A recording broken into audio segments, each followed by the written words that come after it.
think now we can have some questions that I like to ask to get the conversation started, Chris, before you can dive in to your work and keeping all of the comments that we have from the group in mind throughout today's session or meeting. So we've read your bio, but we would like to learn a bit more just about you. I have a quote, I'm gonna read it. It's one of the favorites that I use. It is, people fail to get along because they fear each other, and they fear each other because they don't know each other, and they don't know each other because they have not communicated with each other. It's an MLK quote. So we want to get to know you. Can you share one thing about yourself we wouldn't find in a bio online? Only one. Well, one and maybe an impossible, maybe two. You get two. You probably wouldn't see on my bio that I learned about OD and spent a number of years working. This is where I learned OD, because I spent a number of years working for the Forest Service. And that's where I learned about OD, because in the Forest Service, they have they would, rather than hire consultants, they would have people with different particular skills or specialties related to OD. It couldn't be training, team building, any number of things, but they would have these specialists in different districts, in different forests. And if a particular forest or a district needed, some team building, they would just call up the person. And that's how I first got introduced to OD. Was they were doing some training. I think it was a safety training thing. And the presenter said, we're going to talk about safety. It's an important issue. First, the thing I want to do, he's at the beginning of his presentation. The first thing I want to do is I want you all to break into small groups and talk about how you do safety, how you think about safety. Everybody's waiting. Why do we have to do the work? You're supposed to be talking to us. And so I went up to him afterwards and I said, I was expecting to hear some, statistics and information about safety, but you just told us. He says, you guys know, you know everything you need to know about safety. You just need to talk to each other about it. I said, where the hell did you learn that? Oh, it's a thing called organization development. That's how I heard about OD. Wow. Okay. From a meeting when they told you to talk about what you already know, right? Yeah. Awesome. Okay, so that's how you got into OD. That's how I heard about it. Yeah. What kept you in the field? I think I've always been interested in trying to improve the quality of life, my own and others. I just always have felt strongly about, being a part of a system and being part of a system, giving to that system so that the system gives life to the people who are in it. I think I've just always been part of, whether I've been as an academic, scholarly person doing research or as a practitioner trying to help organizations do the change. I stay in it just because I've been blessed with a certain set of skills and talent, and I would not like to see that stuff go to waste. Figuring out how to give back. So I think that keeps me in the field. And I keep running into people who have similar points of view. Mm-hmm. The OD community itself is a pretty caring sort of group of folks, and so I like hanging around people who are like-minded. Absolutely, I agree with that. I feel like everyone I've met and within the OD space are very community or culture, worldly minded and want to make the world a better place. So thank you for sharing that. Yeah. You talked a bit about, so your introduction to OD was a conversation with people from different fields and different backgrounds. What's kept you here is that diversity of the different topics that we kind of cover. So I wanted to know if you can share a few initial thoughts with us on what you think the future of OD is. And April, is this my 25 minutes where I get to say whatever I want, or is it kind of respond to the questions? Just a general highlight. I have one more question for you before you have the full floor. Got it. Got it. So just the general comment and it's mostly in response to the kind of the things. I do think the field is in a kind of a crossroads. Okay. And maybe it's been there for some time.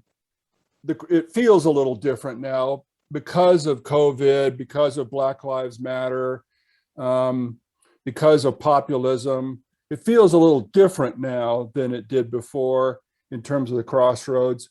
But I do feel like, some of the things about, we become talent management and we become change management. And there's a certain fragmentation that I think is, that it's a little challenging to sort of define OD at the moment. And so I hope I can sort of respond to some of those questions and maybe at least bring my own sort of point of view on where that's at right now.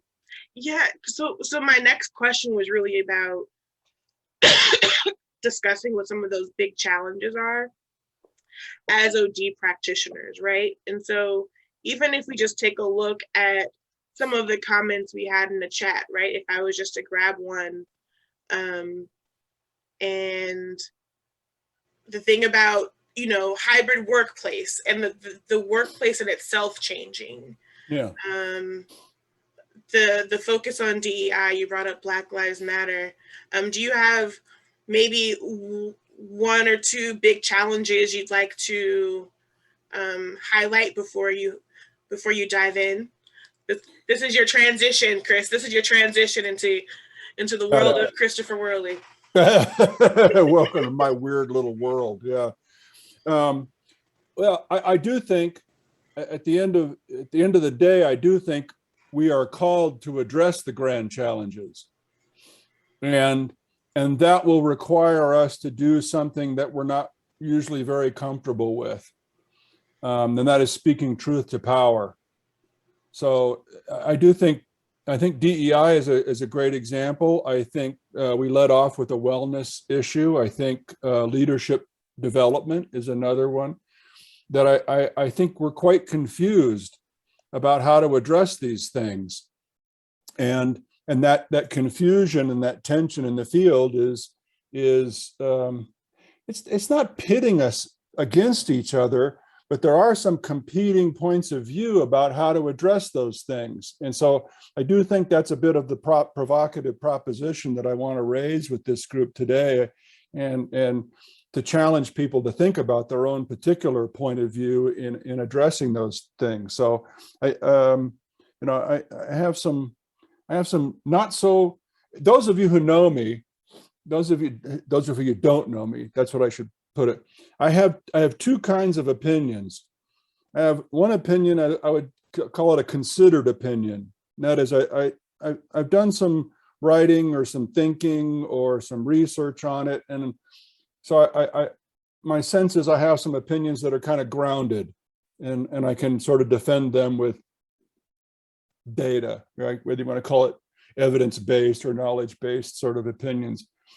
And then I think just because of my experiences, I have just some wild ass, pulled it out of the air opinions that are probably driven more by values than anything else. Like, I don't think that's right. And I think some of those, kind of square with what's happening in the world. But every once in a while, I may throw out one of those and really piss somebody off. But yeah. So that's the way I'd sort of frame that. Okay. Well, we want to hear both versions. We want to hear the things you pull out the air and some of those that you can back up with statistical significance. But for the next 20 to 25 minutes, Chris, the floor is yours. Okay. Got it. Thank you. Yeah. Thank you. It's always a bad idea to give a academic, the microphone, because we can talk about nothing for hours. I hope that I talk about something for at least 20 minutes here, so that will resonate with with the way you think about the field, with the way you think the field is going. I do think you've raised a lot of important issues in the chat here, and I think I can pick up on some of them. Let me see, have I got, yes, I've got the ability to share a screen, and so I'm going to do that just to put up one slide. I'm only going to use one slide, right? And let me get it here so you can all see it. Okay. So as point number one, if you're in organization development, you better have a very, very strong relationship to assessment and diagnosis. Okay. One of the things I think is the problem with the field right now is we have fragmented the process of organization development, action research, whatever you want to call it. We've fragmented that. I wrote a blog where I said, I think the field is fragmented as the result of what I called a category killers, right? So in the old days, you would go to a store, a Walmart, a Target, a Costco, a Price Club, and you had everything there that you wanted. And then pretty soon, somebody decided, well, Price Club doesn't offer all the products related to do-it-yourself home repair or beverages or furniture. And so they would take a particular row of a Costco and make a store out of it. So the alcohol and beverages row became Bevmo, and the do-it-yourself store became Office Depot, and the office supply became Staples, right? And I sort of feel like the field has fragmented itself into a set of specialties, and those specialties are not the integrated experience that OD is and I think should be. So a lot of these things I'm going to talk about are what I call forward to the past. And that is, I think there's some wisdom in the way I was raised in OD that we've lost. And one of them, I think, is an assessment and a diagnosis. And so part of my comment here is to go back and say, let's look at how organization development developed and how it kind of, moved forward and got going in this kind of thing. So I'm going to do a little bit of, hopefully it's not bad history, but just let's look at how we started and how we got to where we're at, and then talk about where we're going, because where we're at now is a function of our past. In strategy, we call it path dependency. There's a certain set of resources and capabilities that I have because of where I've come from. And that means that I can do a certain set of things going forward, but also there's a certain set of things I can't do because I haven't got the capabilities or the resources. So let's talk about where the field came from and who we are, back to this identity question, which I think is really, really important. And if you think about that, if you go back to the past, right, the old OD, the really original OD came out of, post World War II, came out of the human potential movement. And it began to say, what we need to do is optimize human potential. All right, that's kind of what we're interested in. We've been involved in a world war, things are growing, and the only way we have of thinking about organizations is as a bureaucracy. And we're leaving money on the table. Douglas McGregor said, we're leaving money on the table because there's a set of resources, there's a set of innovation and creativity that we're not tapping, and that potential exists in the people, and we're not using it. We're squelching it through coercive bureaucracies. So in the old way, right, we figured the best way to help people inside of organization was to work with them. And the early parts of the field are characterized by sensitivity training, T groups, conflict resolution, process consultation, all of this group dynamic stuff. We were working with the people who were trying to optimize their potential as human beings. And we said, we can equip them with skills and knowledge and practices and competencies that will allow them to, achieve their full selves. It's pretty cool. They had, within organization theory, they had a whole thing called the human relations movement. And it talked about, this balancing act that we were doing with respect to bureaucracy. Tom Cummings has this great saying, organization development became the velvet glove on the iron fist. And that's kind of what we were about.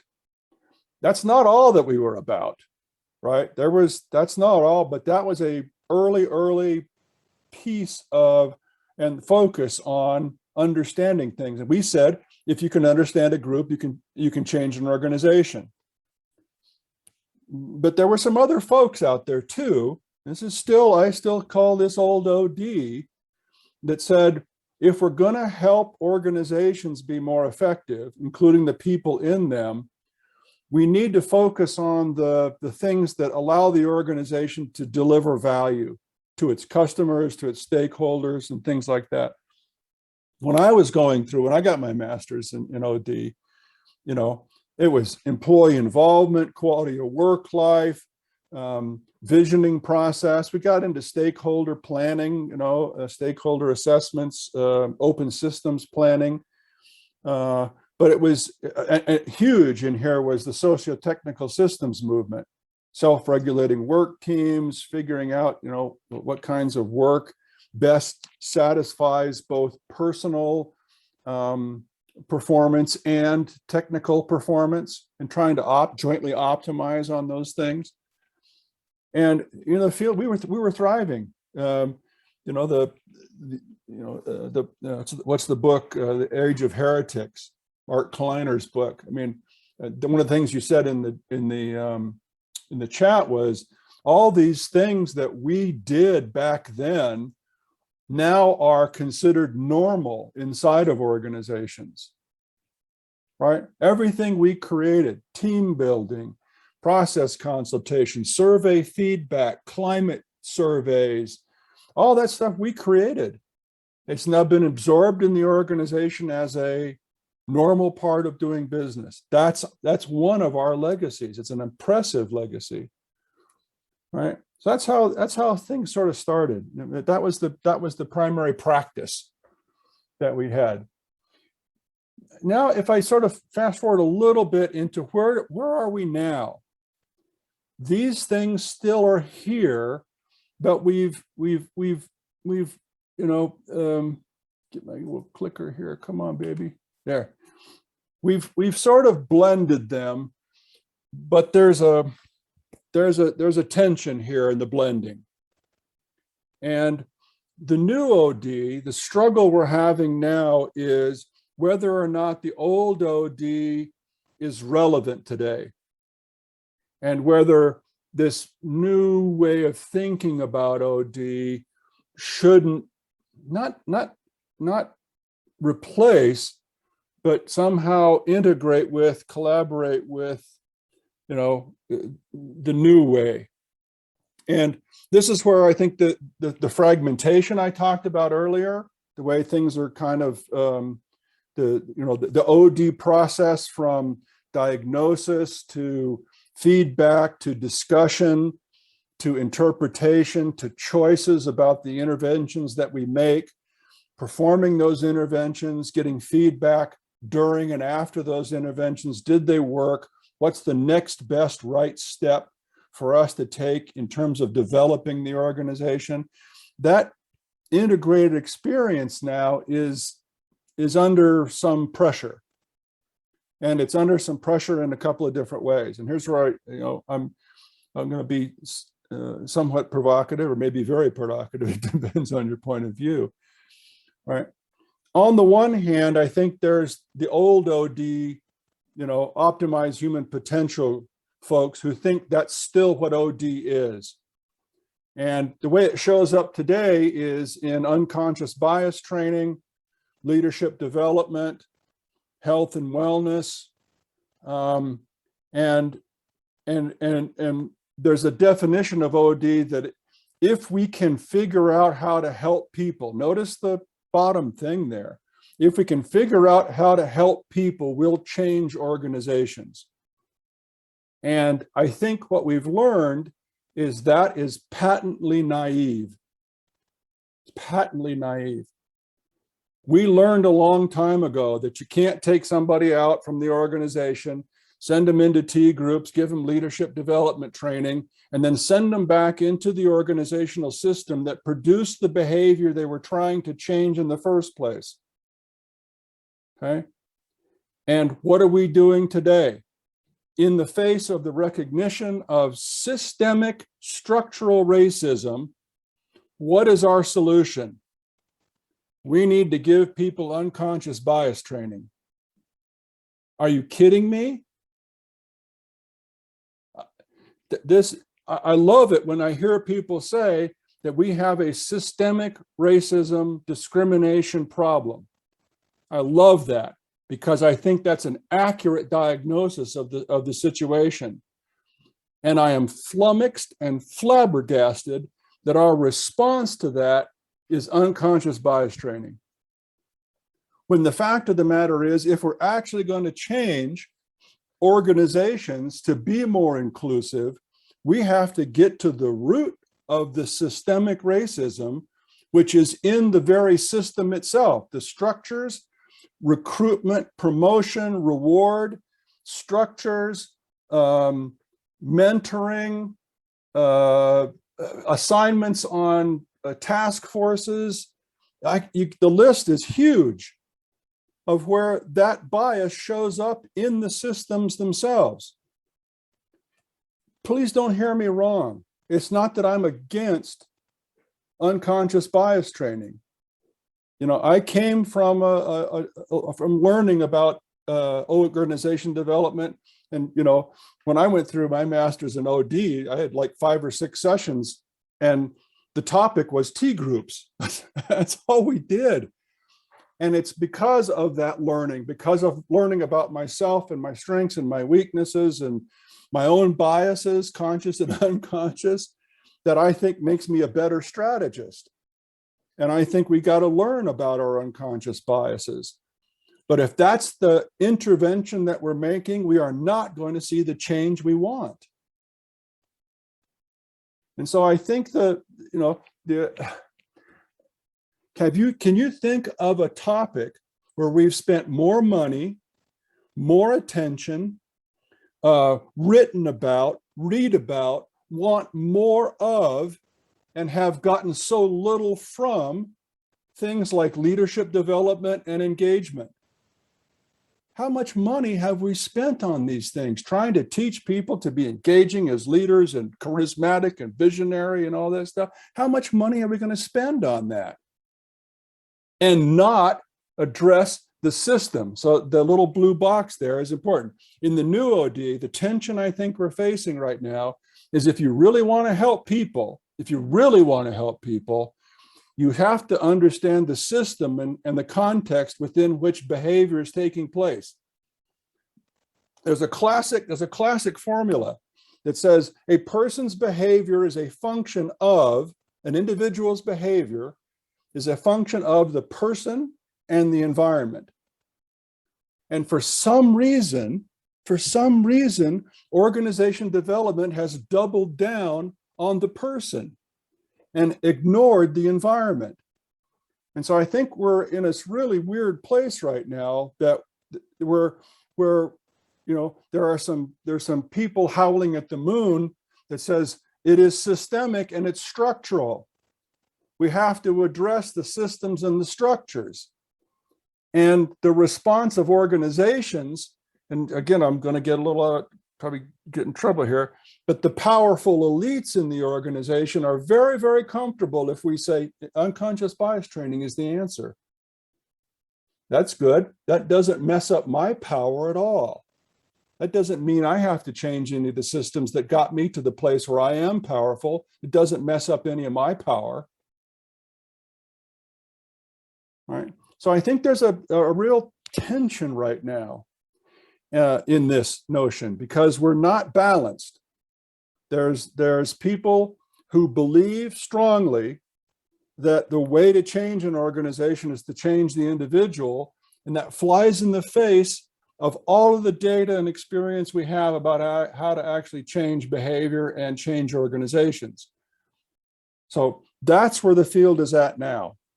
And that's why I think you might feel uncomfortable. You're not sure what's going to happen. There seem to be all these trends and things impinging on things. And the field, has everything it needs. The field has everything it needs, but we are reinforced and rewarded for being specialists. What's your practice about? I do coaching. I do change management. I do engagement. I do leadership development. I do DE&I stuff. I think these are important to get your foot in the door, but doing any one of those things is not organization development. Organization development is an integrated experience end to end.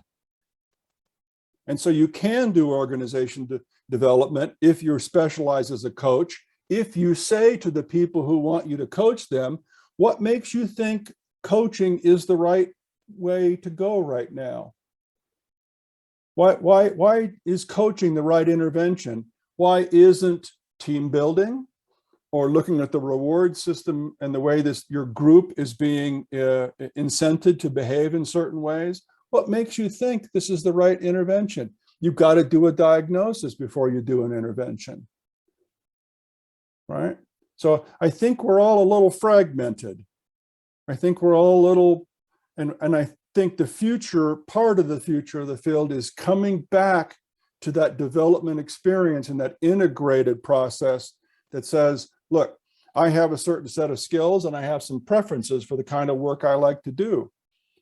But I'm going to put those skills and those preferences into a context that says, this is the right, best, next thing for this organization to do to become a more effective organization. And we're not going to over-rotate on the person and not balance out the understanding that that person's behavior exists in a context, and that context is driving a lot of the behavior, right? So that's the tension you're feeling right now, is there's these about all this. And I think we have to figure it out. I think it's a big part of conversations like this group and what you're trying to do. I think it's a big part of looking at yourself and your own practice and saying, I need the money. I need the money.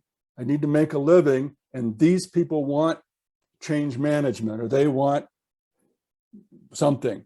And so we sort of succumb to that instead of stepping back and saying, help me understand the bigger picture here and why you think this is the right thing to do. And engage your client in a little diagnosis of their system that they're operating in and figuring out what the right next best thing is to do. So that's kind of where we're at. Where we're from, wildly successful. The world changed, we became very shareholder oriented, became very efficiency oriented, short-term oriented, and that integrated experience that was OD has become fragmented. And I think as we move forward in OD, one of the things we have to do is bring that experience back together. And I've written about this, little blogs here and there that you can find on LinkedIn, where I think change management is wildly successful right now. And I think that's a very dangerous thing, because change management does not include diagnosis. And since it doesn't include diagnosis, what change are you implementing, and who decided that that's the change that you should have? And as a change management person, do you say, from a powerful elite, I want to implement this change? Got it. I'll go implement that. And we don't know who is benefiting from such a decision and choice. We're implementing what the powerful elites say we should. And so are we colluding with the powerful elites to increase inequality? Ouch. Okay. Where I think we're going, that's kind of the mess we're in right now. That's the tension that we're in. Where I think we're going is we're starting to recognize that all of the big challenges, equity, diversity and inclusion, discrimination, housing, access to education, access to healthcare, climate change in all of its variations, water, power and energy, air quality, carbon footprints. Think of how big and massive that thing is, right? These grand challenges are not organizational problems. These are trans-organizational problems. These are network and ecosystem problems. And so we have the capability, we have the processes, the tools, the skills, the competencies, the frameworks. We have everything we need to pull together multiple organizations, NGOs, governments, for-profit, pull all that together and begin to ask questions about, do you understand how your behavior in maximizing your own needs has contributed to the problem that we're all facing? And that you need to step back from that maximizing notion and just check it down a notch and begin to say, I need to recognize that I'm part of an interdependent collaboration, and I cannot maximize my own outcomes. I have to jointly optimize in the socio-technical systems way, jointly optimize my outcomes so that we're all better off. We are uniquely qualified to do that with our understanding of group dynamics, process. And at the same time, it calls on us to do something that we tend to shy away from. Clayton Alderfer in 1977 said, one of the biggest problems in organization development is we tend to hide behind our values rather than confront power. And so this has become one of the things that I think we need to learn how to do. And my experience is that everybody has to learn how to do it their own way. There's no, here's how you do it. You pull the CEO or the powerful authority, you pull them in and you shake your finger at them and say, you're an asshole. No, that may work for some people, but it's not going to work for everybody. You have to find your way to pull power into a conversation and to get power to reflect on what it's doing. There's a new book out. Maybe it's not really new, but I'm going to be assigning it. So it's new to me. And it's called Winners Take All. And the author, Anand, I can't think of his last name, but he goes through and very clearly articulates how powerful elites have figured out how to describe a win-win situation where supposedly by doing good and doing well, everybody benefits. But then he notices, at the end of the day, who really benefits is the person who's running all this. It's the elites who continue to gain all the advantages and benefits from their win-win solution. It's a pretty powerful condemnation of this system that we've created. So if we're going to move up here, and this is where I think the field needs to go, we have to start getting involved more in these inter-organizational collaborations and begin to use our skills and knowledge and to act on behalf of a stakeholder like the environment or disadvantaged populations or communities or something, and act on their behalf to pull the people in and say, do you understand how each of you is contributing to the problem that you say you don't like? That is a uniquely organization development conversation. And we need to sort of understand the kinds of things that are happening in those collaboration, those networks. They're out there, they're operating right now, and they're operating pretty inefficiently.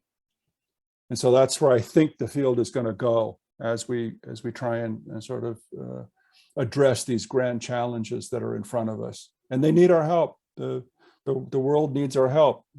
April, you asked me a while ago why I stay in the field. I stay in the field because I think we need to solve these problems, and I think we have some of the answers. So I'll stop there.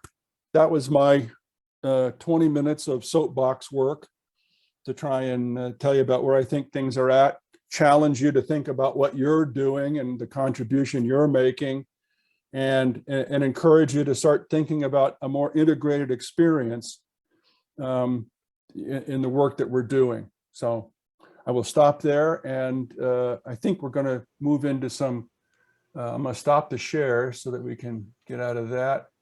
And yeah, Anand Gerondis. Yeah, that's right. Evelyn, you got it right. That's the one. Well, I think you have definitely riled up this group. I think your thoughts have resonated with many and made many more of us rethink not only the work that we're doing, but the work that we plan to do and how we plan to approach things. Next, we are going to do another breakout session. And in this session, we want you to think of two questions. One is, what questions do you have for Chris? And the other is, what do you want to know from him, right? So we've opened up with the future of OD and what are those trends. We've heard a lot about Chris and his work and his thoughts around where the field has gone and where it is headed. Now we want to have a more structured thing of now thinking about all that we've covered today. What pointed questions do you have for him? Once you have them, come back, drop them in the chat again. And when you come back, we'll take a break and then we'll start the open session, the Q&A portion of today. Back we go. Get all this on tape so I can't deny anything I've said. There you go. Would you like us to post our questions from our group into the chat? Jonathan, you are such a good segue person. Yes, please do. That is exactly what I was going to say, is if everybody from your groups, if one person post your questions, and Jonathan was waiting for the opportunity, I see. Excellent. And I loved people's contributions, so I took notes. And then as we talked, made the questions more rounded and robust. Got it. So while people are doing that, there were a few things up on the list that I just wanted to touch on because I thought they were worthy of our attention. Laura posed the question about, is the fragmentation in organization development a function of the fragmentation that's going on in the world? And I think that's true, right? That fragmentation, you know, specialization, all those things has you know, pushed organizations to look for specific skills and knowledge to solve specific problems. And I think it's on us then to come back and say, I understand what the presenting problem is.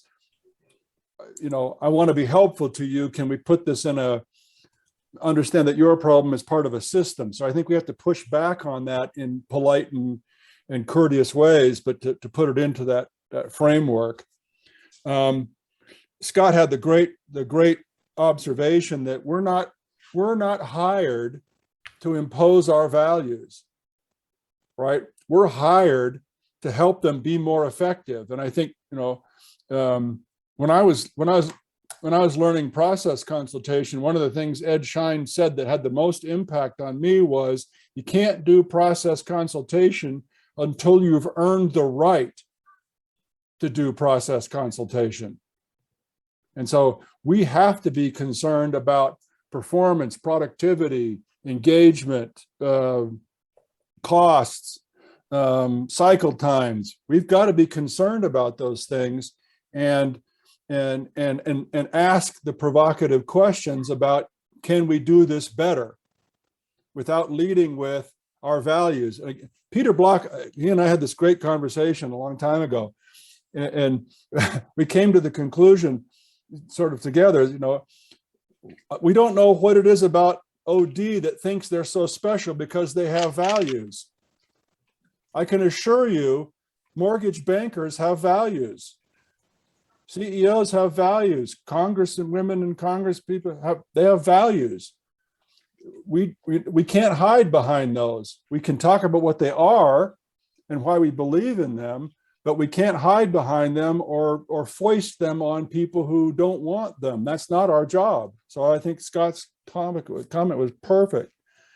Molly asked the question about, okay, if we're going to stick our nose into these trans-organizational collaborative ecosystem network things, how does that get paid for? Either for our own money or somebody else. And I do think, you can have sponsors. Some organizations are willing to take sponsorship lead, but sometimes the sponsor is not the one you want to have leading. And so I think there is a little bit of a struggle there. And I don't know, Ariel, if you're on, I think you've done a pretty good job of finding funding for a lot of that stuff that you've done. I don't know if you might want to share some of your strategies. You've done a pretty good job of finding ways to get this stuff paid for. Right. Hi. I mean, I'm learning. I'm finding that it's harder than I thought. And but there are grants that are becoming available that are collaborative funding efforts, specifically in my focus is climate stuff and equity. And because those are more pressing collective issues of our time, people are realizing they need to think about different approaches to funding to make services like this accessible. So I've found more so go after the grant or go after the request for proposal first. That's been easier than trying to get something organically to go find a fiscal sponsorship. And then I go where there's energy and appetite. Yeah. It's a great question. That's why I wanted to raise it. And it's one that requires us to sort of think hard about how we're going to get that done. Sandy asked a great role about, this internal versus external, role that you're in. If you're in an internal role, the power issues are different, obviously, because, those internal politics are different, and you have to but this comes back to the point. You have to figure out how to do it in your way. And internally, think about your stakeholder map, of your internal stakeholder map. Do you have the ear of someone who can help you and you can ride alongside with a powerful person, a board member, an executive that you do know because of your relationships with him or her, that that they have strong beliefs about that and sort of draft off their power to get things done. I think you just have to be thinking about that internal stakeholder map that you have to sort of push things forward. But and then the second thing I'd say about it is, my guess is, and this is just a guess, this is one of those unsubstantiated opinions. My guess is you have more power than you think you do. And maybe it's just about giving yourself permission to say, no, that's not going to work. Right. So sometimes I run into that with internal folks is they don't think they have as much power and they actually have more than they do. So think about that and make some pretty sober assessments of your own power base, right, as you do that stuff. So, okay, James, what kind of things did we? So we're kind of all over the map, which is the goal for we OD people. I know she just answered, actually, there was one that I just want to follow. It was from Lori Firestone. She says, how do you empower the OD practitioner to speak truth to power? And I'm thinking you just answered that, but I just wanted to get that voiced again and out there. Yeah, no. And I do think, again, I certainly hope that you didn't hear anything I said when I was talking, that said those original things that we learned how to do when we were just helping people are no longer useful. I hope you didn't hear me say change management is worth less.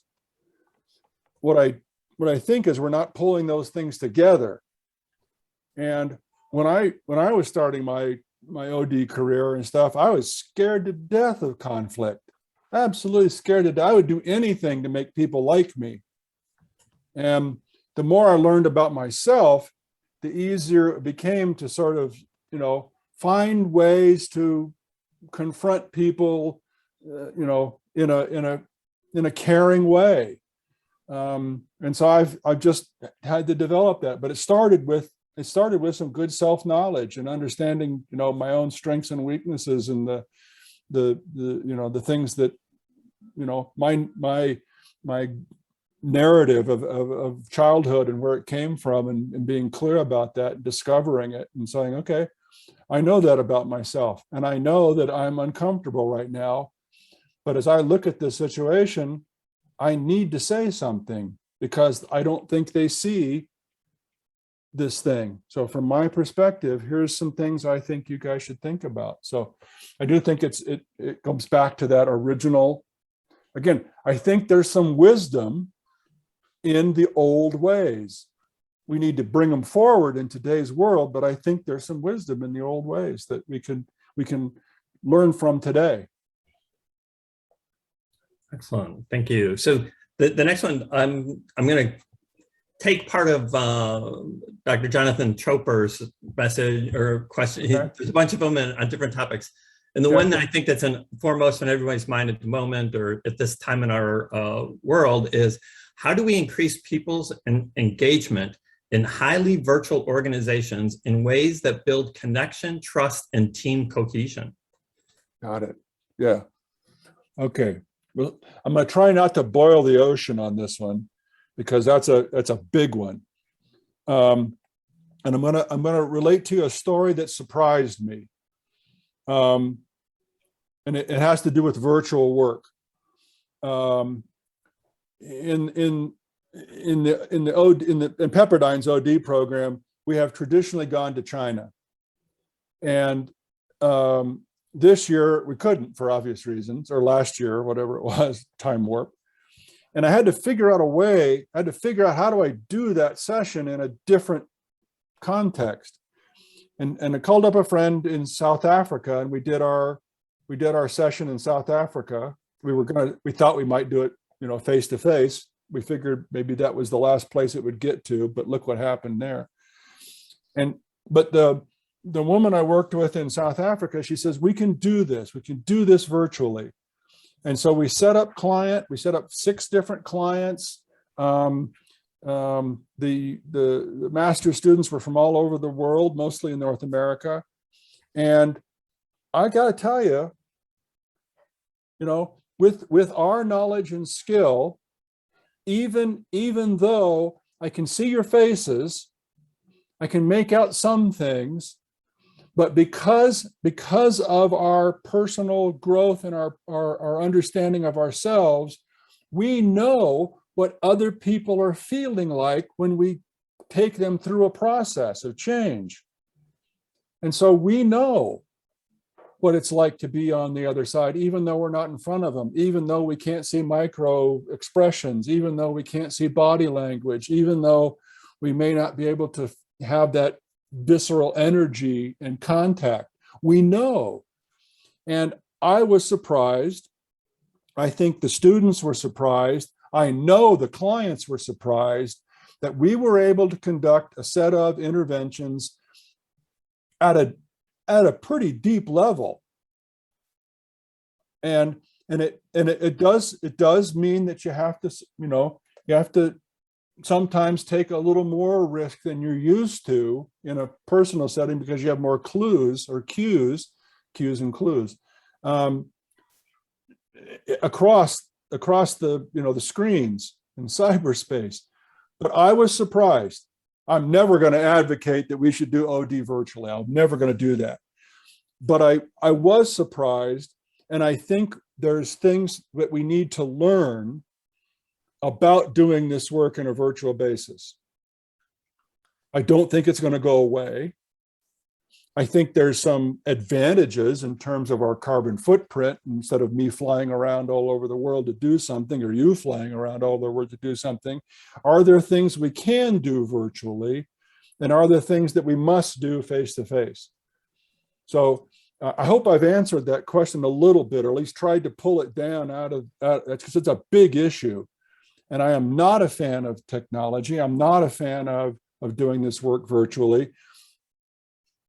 But I have to look at the data. The data says we got some pretty good work done.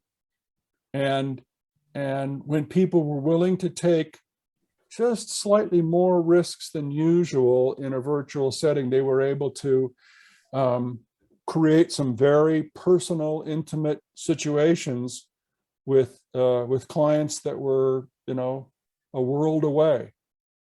So was it getting close to the question, you think, James?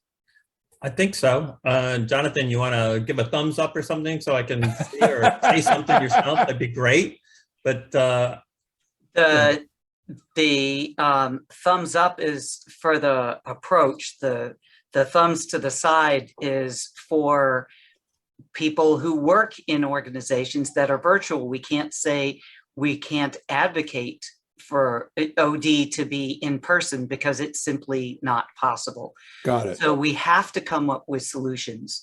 Yeah. The hard part is one of our group members who came up with this question, and we adapted it through discussion. The hard part is there are a lot of people who are starting jobs in new organizations right now virtually, and they lack the sense of connection that they would have gotten otherwise in an in-person organization. That is a problem that's not going to go away. No. Yep. And I don't have I think that's sort of like they have different labels for it, but this generation of kids who have lost a whole year of education because they haven't had the opportunity to interact, develop social skills as well as cognitive and intellectual skills in the classroom and working with other people. We are onboarding people virtually, and they have no sense of what the culture is, the values. They can read them off the piece of paper, but they have no idea whether those are just aspirational things for the public or whether those are actual values in use. They have no way of knowing.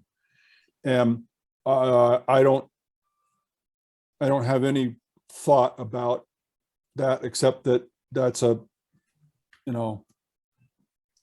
problem.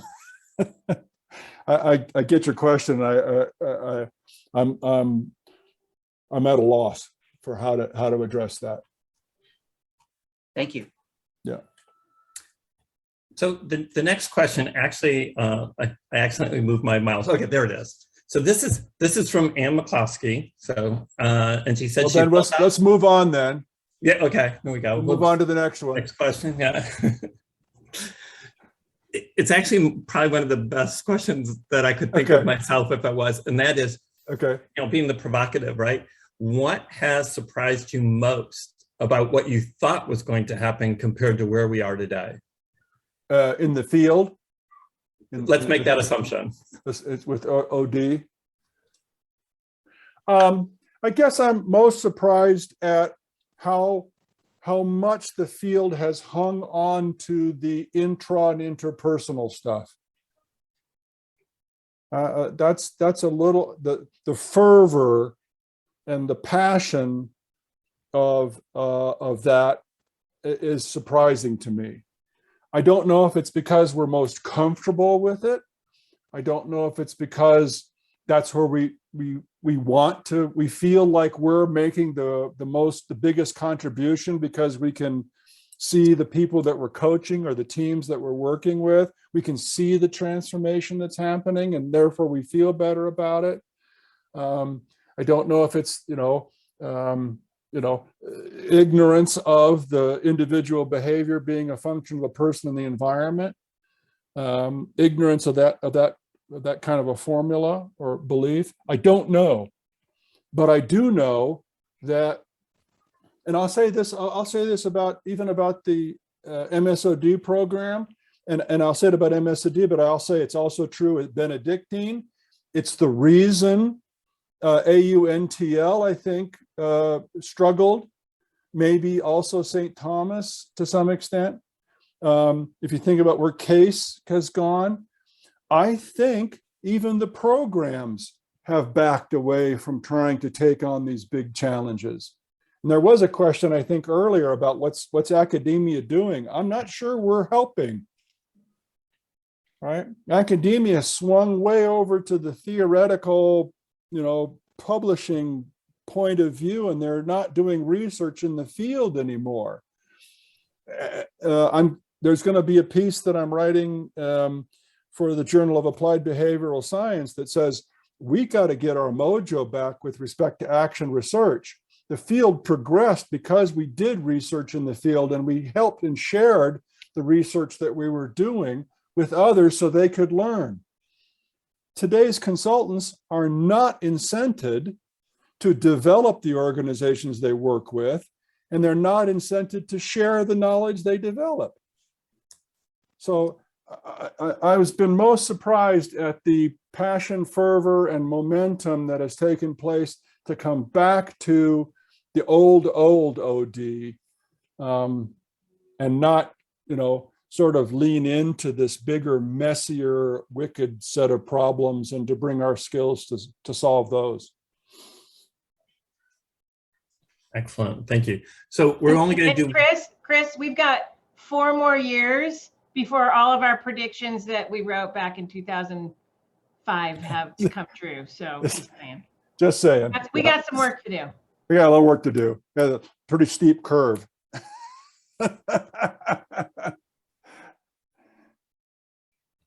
So we've got one last question, and so I'm gonna grab Lori Firestone's again. Okay.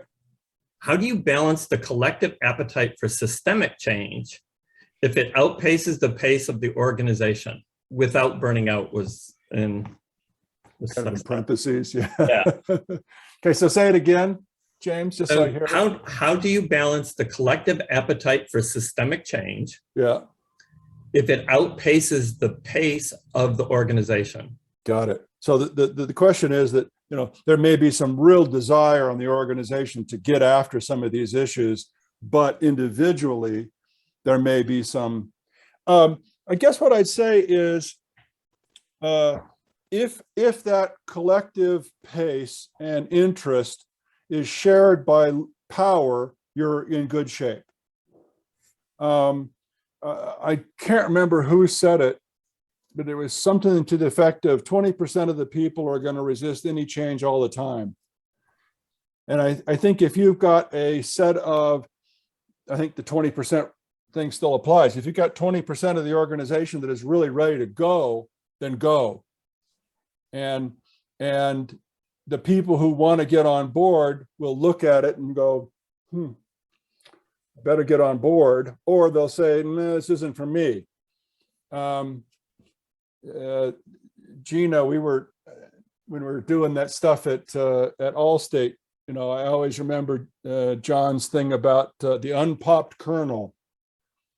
There are people in the organization, no matter what you do, how much feedback, support, training, whatever, they're like an old maid in terms of the popcorn. They just won't pop. And you can't waste your time and energy on that. You've got to move forward for the good of the organization, for good of humanity. You got to move forward. And those are tough decisions.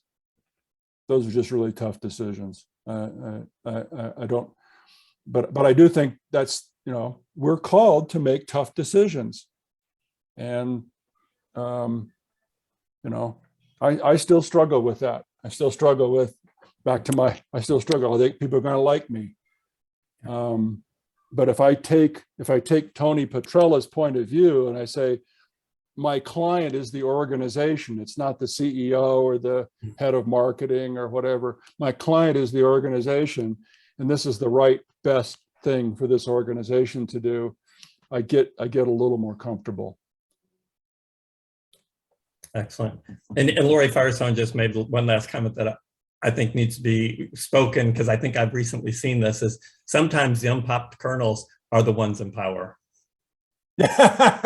Yes, yes. Very true. Very true. All right. Tough position. What's Roger Harrison's #1 rule of consulting? Stay alive. Stay alive. So you may win, you may lose some battles, but you got to stay alive if you're going to try and win the war. Yes. So we've got just a few minutes left. Thank you so much for spending your evening with us, Chris. We really appreciate it. And thank you, ODinLA community and others for coming in today and sharing this time with us. What we want to do next is we're going to do a chatterfall of what are your hopes and fears. So it's thinking about the change in the world, in our workplaces, communities, and our field. What hopes and fears do you have for OD as a discipline? And we'll just read some of them as they go by. April, if you can, grab some. And Absolutely. It was great to see all you guys too, as you're putting that stuff in. A lot of old friends and a lot of new faces, and it's just great to connect to the broader community and talk about this stuff, because it is important. So if everybody's ready, you can now go ahead and hit your enter key.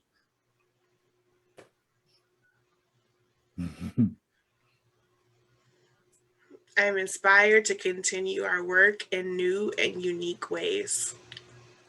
Thank you, Gina.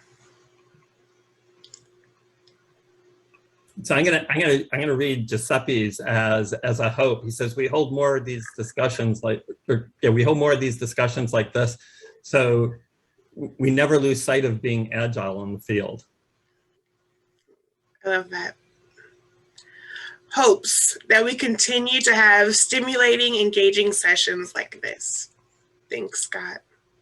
Cassie says, hope the ones are revitalized by, hopes that others are revitalized by this call to arms as I am. Pound save the world. Awesome. They're coming in fast now. Annette says, reclaim, elevate integration.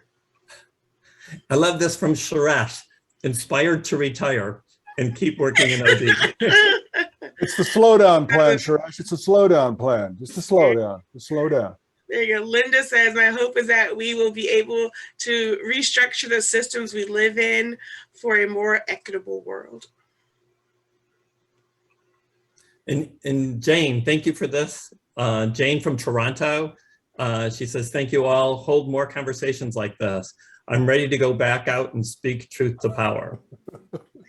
Great. Sandy Hope, OD continues to be integrated. Fear is that we won't have the courage or skill to address the system. Lori Firestone, hopes continued courage to push the systemic change in group of peers to both reinforce and to challenge my beliefs. Fear, burnout. Yeah, gotta take care of yourself. You do. Miriam says, the discomfort I've been feeling for inviting the tough conversation to happen and bring it into the room. Tonight is a reminder I needed that I'm exactly where I need to be. That's awesome. Yeah. Today's session was reaffirming for many. Yeah. Remember when you speak truth to power and your knees are shaking, remember there's a bunch of people who are behind you who are telling you it's okay. It'll be all right. It's hard. It's just hard. And one last one. I'm looking forward to sitting in the discomfort of the fragmented work and my desire to engage in systemic work and give voice to a revitalized, integrative OD. So thank you, everyone. Thank you so much for being with us tonight.